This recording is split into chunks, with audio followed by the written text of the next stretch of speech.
nhẹ xin ơi tổ quân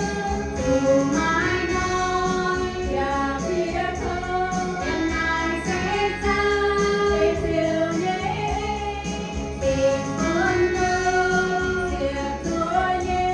yêu thương nặng nghèo đi cứu con để tìm tìm sâu có và kênh chiến nhé hạnh phúc mang ngày qua đều hòa mãi mãi và chiến quân ta tiếng hô câu chưa về cuốn nghe